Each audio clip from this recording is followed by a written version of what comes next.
What is the opportunity of chaos?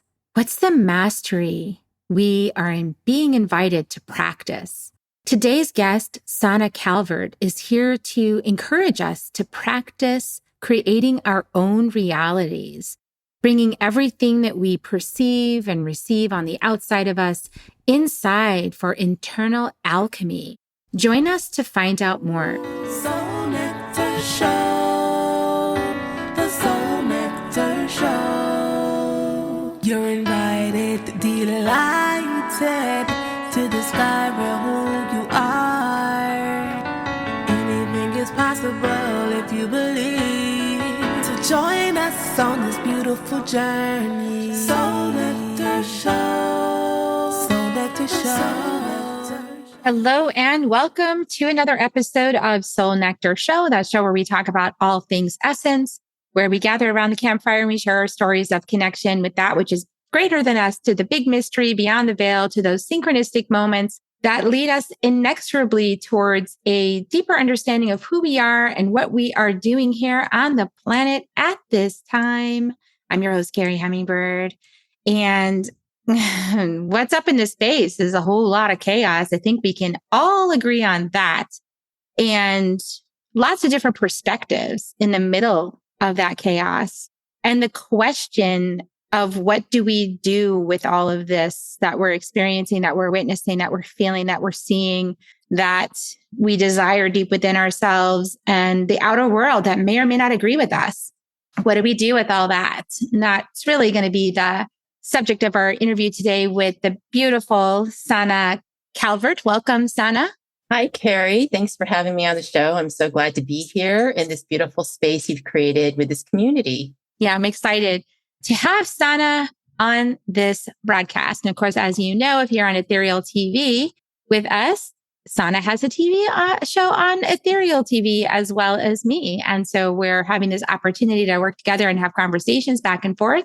And so Dr. Sanna Wu-Pong Calvert is the founder and executive director of two 501c3 nonprofits, the Foundation for Family and Community Healing, which fosters resilience and well-being skills development, as well as the Sanctuary of Earth, whose mission is to actualize human spiritual potential. And so during her career, she has published almost 100 journal articles, books, chapters, and abstracts, and has written hundreds of blogs, including for Psychology Today. She is the chair of the Rotary Club's District 7600 Mental Health Task Force, a former radio show host, and as I mentioned, an Ethereal TV personality. She's also a Reiki master and a master healer and a soul medium, a tarot reader, and an intuitive coach. And I'll give you links in the show notes to her website, susannacalvert.com. But so we're going to talk today about what do we do in the middle of all this chaos? How do we create our own reality?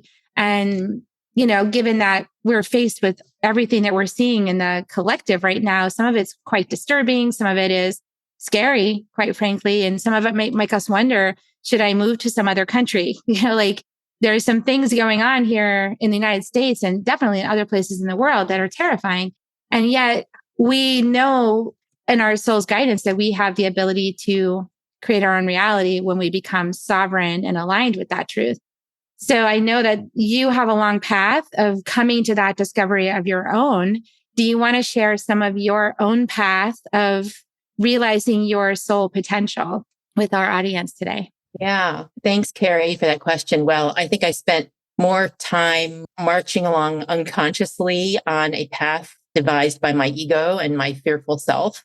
But I understand that that was also part of the grand plan or curriculum for myself. And I bought into the whole Kool-Aid of the path to happiness being through success and educational achievement and professional and curricular, blah, blah, blah, and academic. And it fell apart for me at the age of 36 when I realized I'd been chasing somebody else's dream. I had acquired everything on my checklist for happiness, and I was quite the opposite. I was quite miserable. And so I went on a search for, I guess it was really a 20-year search for authenticity and following my heart and discovering who I really was. And it was really beautiful up until 2018 when I was coming back from my sister's funeral, and we learned of my husband's stage 4 cancer. And I went from being an atheist pretty much my whole life to having a spiritual awakening in that moment.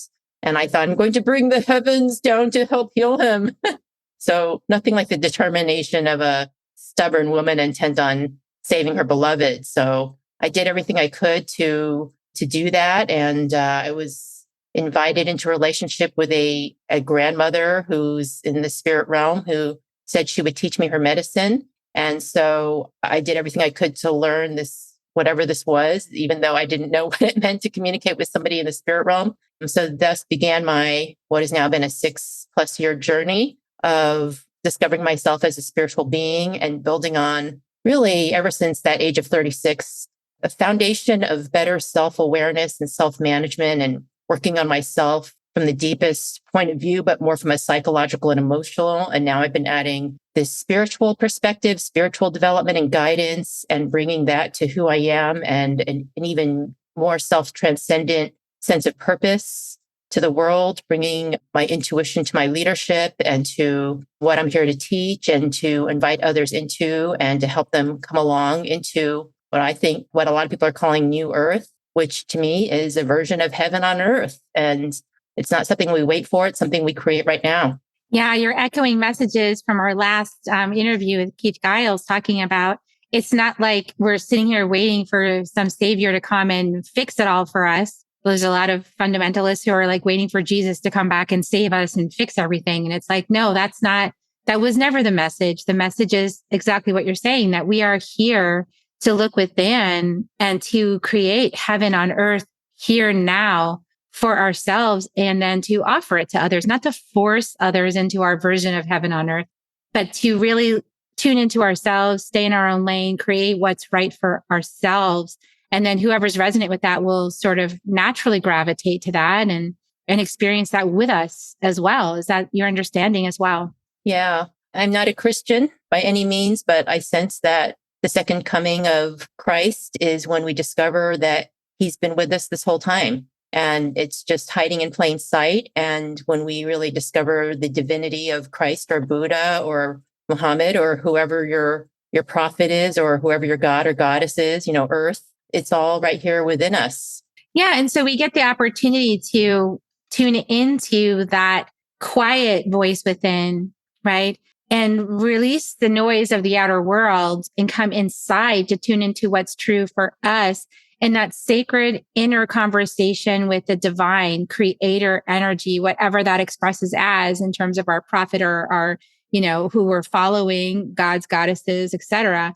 But we are having that experience within ourselves of tuning into that energetic and listening for our own self, for our own guidance, not assuming it's right for anybody else. Yeah. And that space within is so beautiful and profound and sacred. Like we just have temples inside our body. And whether we want to call that our inner wisdom or we're talking to the prophet or the savior or whom or whatever it is that you find to be divine, your creator, something bigger than you, we all have it inside and we don't have to force others to do it. Everybody has it inside too. And I feel like the more we're focusing on others' path and telling people where they're not on their path, then we're missing the point.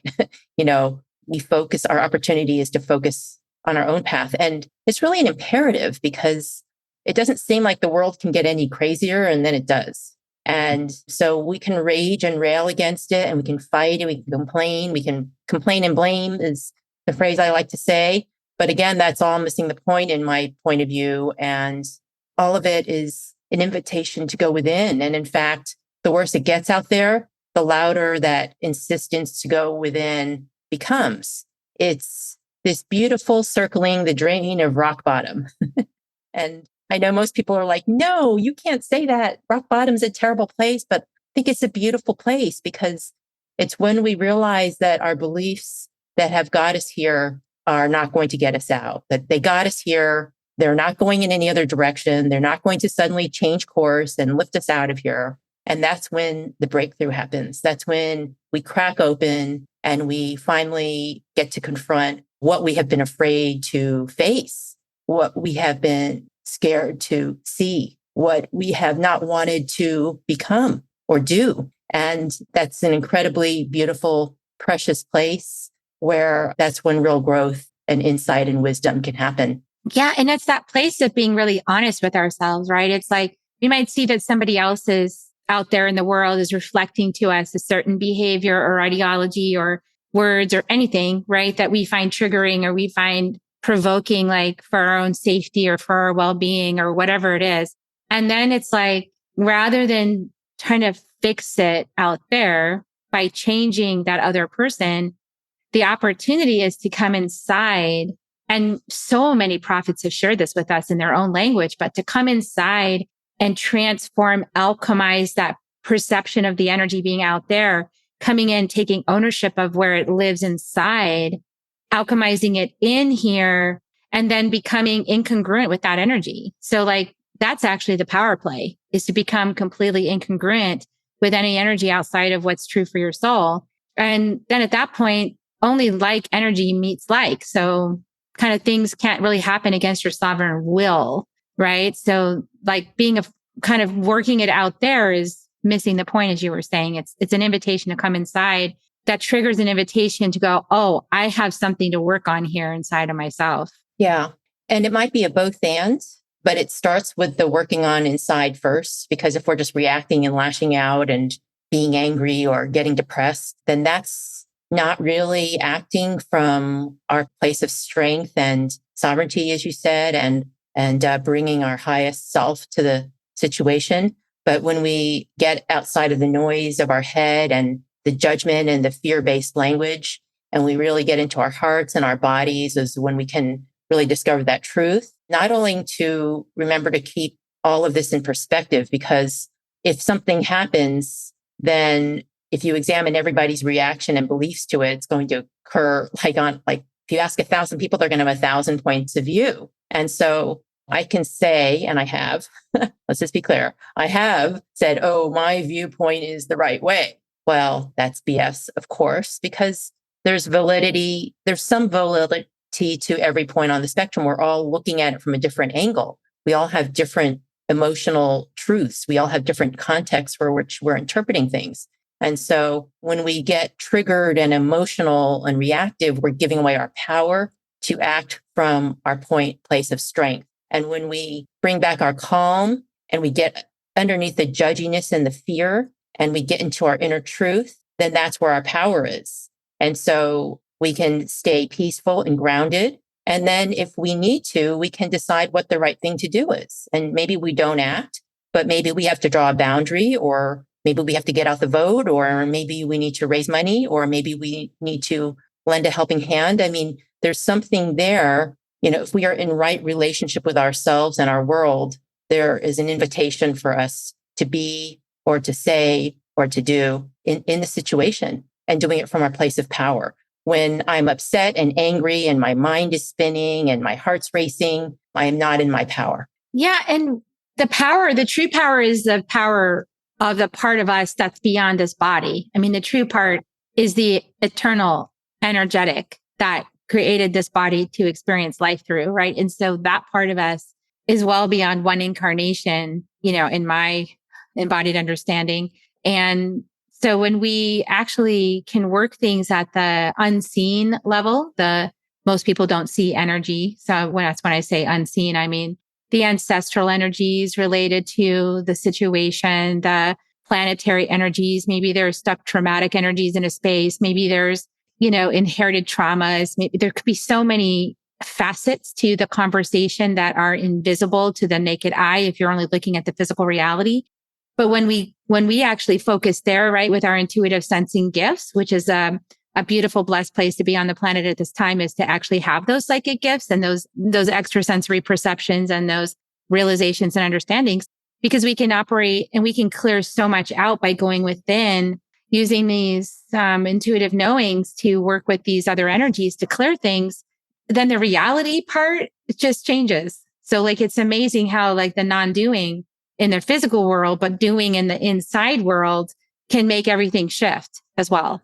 Oh, yeah. There's a lot of inner work to do. And I've done a lot of inner work over the years. And I went from being just so stressed and type A perfectionist to, when I had my crash, to just being so peaceful and at ease. And I just know that people don't have to live that way. It's terrible for our health and for our relationships and our quality of life. Yes, my resume looked really good, but it takes its toll. And so what happens when we really are willing to do the inner work is we can just create a Garden of Eden within and a sense of that heaven on earth on the outside.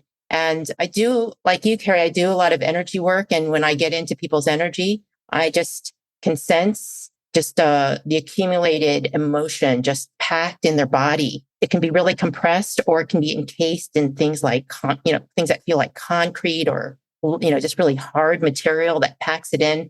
And when our emotions and our chakras are all blocked in, we have a really hard time feeling who we are. We have a hard time feeling our wisdom and feeling the energy of the situation and the opportunity. And then, like you said, often I will discover portals in people's chakras. And like you said, it just goes back to ancestral energy. So it might be their family lineage, but it could also just be that of their ancestors or of humanity, just going back and back. So a lot of what, in my view, what we carry is not even our own, even though some of it is, obviously. And it can just feel so much better to get that released. And my experience is it's in layers and layers. So oftentimes it takes several sessions to clear through it. And then it'll tend to release some deeper things. But I also find that isn't enough, because we have these mental habits, these thought patterns that create emotions, which then spur behavior. And so this contributes to the emotional garbage in our energy field. And if we don't identify those beliefs, like I'm not safe, I need to be perfect, you're untrustworthy, all of these things, if we don't notice and heal those beliefs, then we just re-energize the same pathway. So it's really at both and, like, we need to clear out energetically. And then we also really need to get to the root of why we're so fearful and judgy or depressed, by identifying those beliefs and challenging them and creating healthy alternatives in their place. And that's just habit creation. It's hard work and it takes practice, because you have to do it over and over again. But eventually you forget, like, that thing you used to do, which is the beautiful thing. It also takes courage, because, we're going into our deepest fears, and it takes a warrioress or a warrior to be willing to go there. But what people find, and I found when I first started to do this, is that anything we find in there has been done so many times by so many people. Like back in the day, I'd be like, oh, the Barnes & Noble would have shelves and shelves of this topic. And, Amazon, of course, would have thousands of journals, books on it. So the beautiful thing is, once we break through that, we realize that we are not alone. And it's a very human experience, no matter what side of the political spectrum you're on, what country you live in, your socioeconomic status, your gender identity, your whatever. We're all the same on the inside. And, it gives me great hope for humanity and finding our oneness, because when we get beneath just a couple of layers, we realize this, and that we don't really have to get that far. Yeah. And it's just a matter of awareness. It's a matter of willing to be aware, right? Willing to be aware, willing to heal, willing to change, willing to experience something new, willing to be wrong. Because if you're not willing to be wrong, then you'll never find out anything other than what you think you know, right? So there's so much more to realize than whatever we think we know from this limited experience on Earth right now. There's so much more to know. So we find that with beginner's mind. We find that with being willing to be curious and being willing to change, which are difficult things for humanity. I've noticed, like, it's hard to change, like there's fear around change, and there's resistance to change. But like, I'm just noticing a lot more energy around the inevitability of change, right? Like, I'm feeling more and more people realizing this change is inevitable, and starting to go, okay, well, if I can't stop the change, then I'm going to have to do something with the change. I'm just noticing that shift. I don't know if you're also noticing that happening. Yeah, it seems like the more things seem to spiral out of control, the more that feels inevitable. And, what I say to myself is I don't need to add my resistance to the list of problems here. And whenever I'm feeling challenged, I just know this is part of the curriculum for growth that I designed for myself before I incarnated. And I say to myself, what do I need to learn to get through this? And that's just my mantra. What do I need to learn? What do I need to do? And if I take a step forward and then it comes up again, okay, I need to learn it deeper. And often it comes back around. But boy, it's so rewarding when we just accept that we have to learn and grow and get bigger. Because if you do that over and over again, you get bigger and bigger. And then all of a sudden, these things that used to completely unglue you or would be kind of like a meh, that's a really rewarding moment where you go, wow, that used to really freak me out. I would worry about that for days. And this is the story of humanity for the ages. So it's what Joseph Campbell called the hero's journey. I call the Shiro's journey. Other people call it the heroine's journey. Whatever you want to call it. It's about becoming bigger in response to challenge. It's the story that has been told across time and culture since humans have been telling stories. And I feel like it is more relevant than ever right now. And when we quit blaming other people, trying to control things we can't control, finding fault with everything, then we can instead turn that energy into our healing and growth and wisdom and taking care of ourselves and each other and beloved Mother Earth. Oh my gosh. And, again, I feel terrible that humanity has to learn this the hard way. I know that I had to as well. I had to hit that drain at 60 miles an hour to wake up more than once. I'm not embarrassed to admit that. And what I've learned after doing that drain work so many times is I look back, and I guess for people who don't want to make mistakes or say they're wrong, I'm just going to say that nothing is wrong. It's not a mistake. It's part of our path for learning and growth. And it's like, if the 3-year-old falls down, you don't go, oh, you stupid kid, you made a mistake.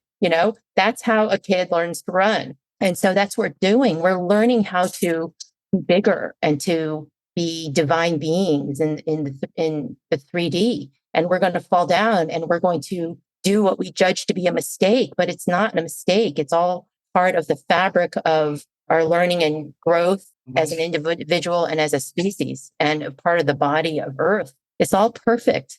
It's all perfect. And when we really accept that, then even what the world might call the biggest screw up, yes, I will have those as judged by the majority of people, I am sure. I just go, well, that was meant to be. I'm meant to learn this lesson this way. And thank you for the lesson. And what if we all did that? There's not even a need for forgiveness. I mean, you don't even have to work on forgiveness when we really understand. It's just like taking a quiz at school, and nobody makes 100 on everything. So, but seeing what we did where we made a quote unquote mistake is how we can learn and do better by our own standards, by our soul's path. And exactly. And when we have some more bigger picture associated with that, I think it's easier. It's harder to accept the things that when we start to hear people's voices who haven't been speaking, right? Who didn't have the freedom to speak. And then they start to share their ancestral experience, then it's very shocking to your reality, to hear those words when you've been the one that's been benefiting.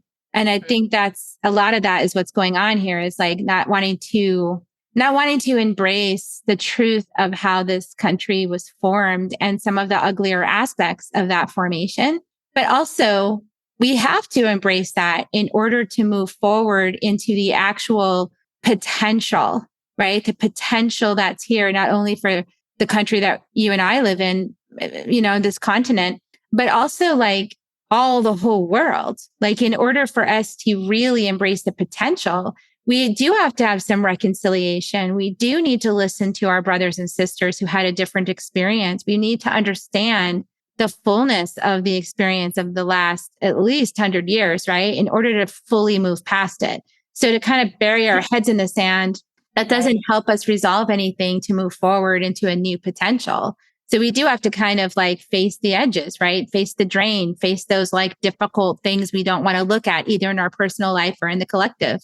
Oh, absolutely. And, all of our choices are full of the upside and the downside. Every choice. I mean, I'm a woman of color, and I have also benefited from the oppression and the marginalization and exploitation of not only the history of our country, but what's happening right now in our country and beyond its borders. And so it's not an either or. I'm not just the oppressed one and other people are oppressors. I am both the oppressed and the oppressor.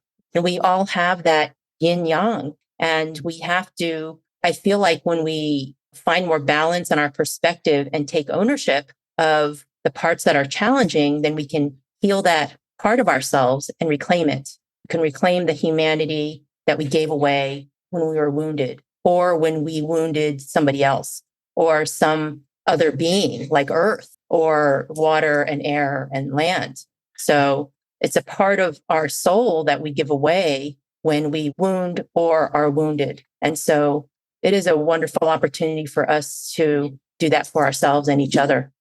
Yeah. And have that unconditional love through the exploration of our own personal journeys and our interaction with the collective themes and our ability to acknowledge what is and has been happening at the same time as work towards a new future, work towards a more equitable, co-creative, collective potential, for New Earth, as you're calling it. And many of us are calling it New Earth. We have the ability to decide what is it that we choose to create in New Earth, and what is it that we choose to leave behind. So the no is just as powerful as the yes, the no more of this, and I'm moving in this direction. So like the releasing and then the expansion, right? Right. And all we could do is just move towards a greater consciousness, because even though I'm very aware of some things about how I'm contributing to climate change or exploitation of developing nations, et cetera, I don't necessarily know the alternative. And then there's this whole world of things that I haven't even fathomed yet, because undoubtedly 50 years from now, our great grandchildren are going to look back on how we have done X, Y, or Z and just go, oh my gosh, how could you guys have not known that?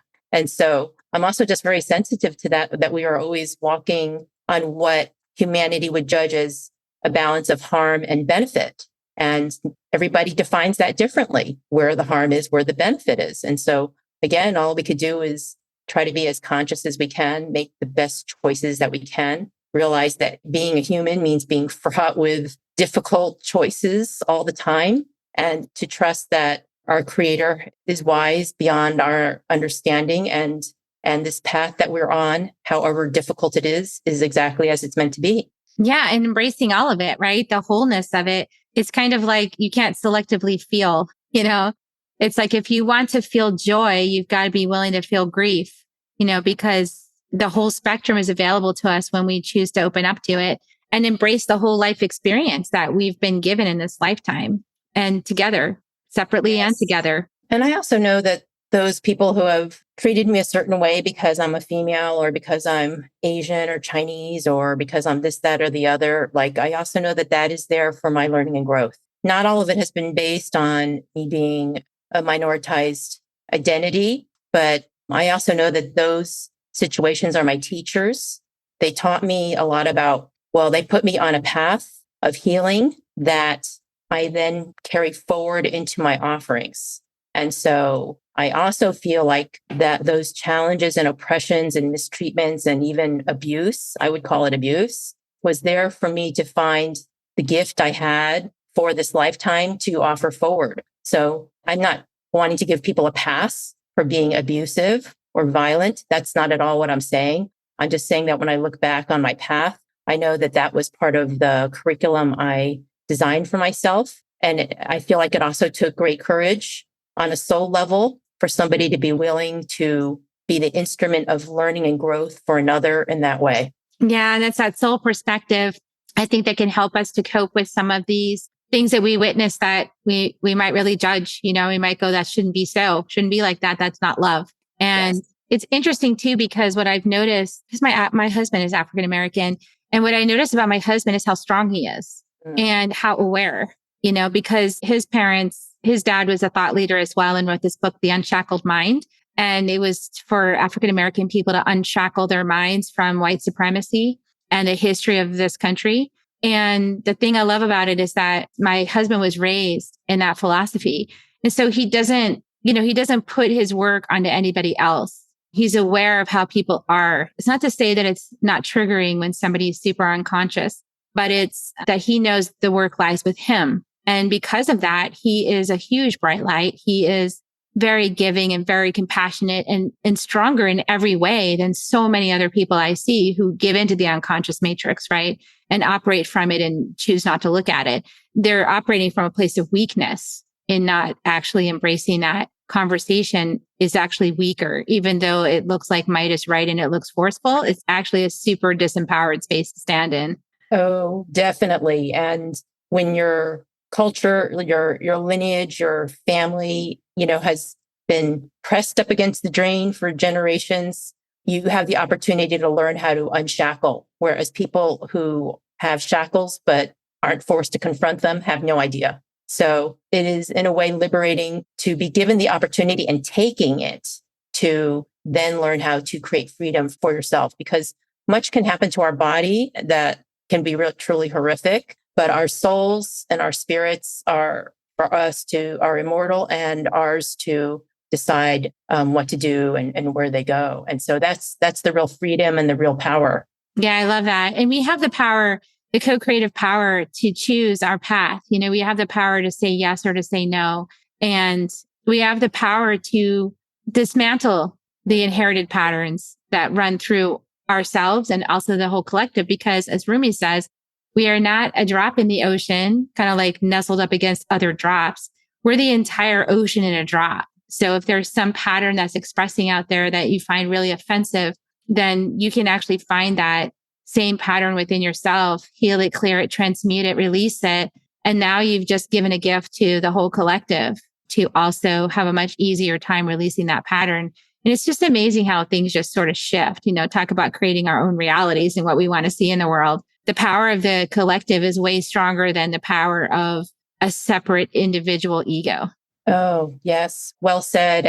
And thanks for raising this, because, the other opportunity when we are feeling challenged by others' behaviors and beliefs is that we have to remember that when we're hating somebody else's behavior, that is our own projection, oftentimes, that we're hating. And so it's that mirror, and it's the reminder that it's our inner work that is calling us. And yes, I do believe that we are all like that drop of water. And when I do my inner work, it's not just for me, it's for everybody and for everything. But also remembering that, again, like the full expression of every idea is going to be out there. And it's going to be not just out there, but also within. And so, again, I could just point to other people and say, that's disgusting, that's awful. But I have that in me too. And so when I love that part of me too, and just know that that is the nature of being human, then I can love others, because I also feel like to be having that as one's reality must be very difficult. And I feel like either end of the spectrum, wherever you are, we're here to just be mirrors and show each other what's there. And what a beautiful thing to receive, to see the entirety of the fabric, the tapestry that is human species. Gosh, so lovely, so beautiful. So, we're going to be bringing this to a close now. Is there anything that you really want to share with people as a way of getting to know you better or getting started with a dialogue with you? How would you like to invite people to engage with you? Oh, thanks for that question, Carrie. Well, obviously, I'd love for people to tune into my shows. I have Spiritual Tourist, and where Carrie was recently a guest on my show. And I also have one called The Best You. So it's really about getting under the hood and noticing those beliefs and behaviors and creating new patterns that we talked about already. That work comes from my nonprofit.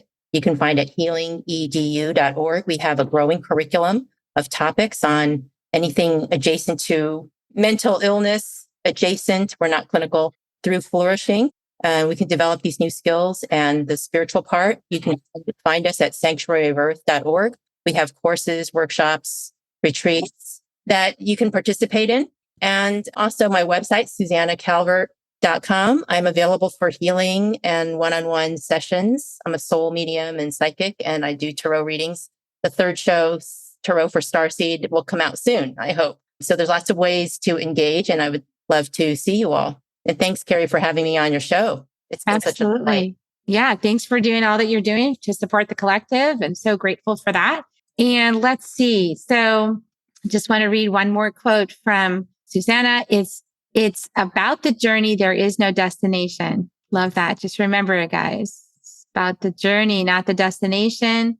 Everything's part of the journey. If it's showing up, it's for you and it's for you to help work through. And so thank you for doing your service and thank you for joining me and cancel clearing lots of patterns that are showing up and helping to open up some new potentials on the planet for all of us to experience a new reality. And yeah, so thanks a lot, everybody. And we're going to give you kisses. You want to help me join me in giving them kisses? Okay, here we go. Here's your kisses, everybody. Thank you for your beautiful work, Carrie. Thank you so much. And see you guys next week on Soul Nectar Show. Bye for now. If you found even one gold nugget in this episode of Soul Nectar Show, will you do us a favor? Will you subscribe, like, and share this episode? Maybe even write a comment and let us know what you thought about it. We really, really want to engage with you at a much deeper level. Let's be part of community together. Have a great week, everyone. Bye for now. To dive in deeper to nourishing conversation, visit soulnectar.show. Soul Nectar Show. Awaken, awake, show. Take a sip from the drip of the nectar, from the source of who you are.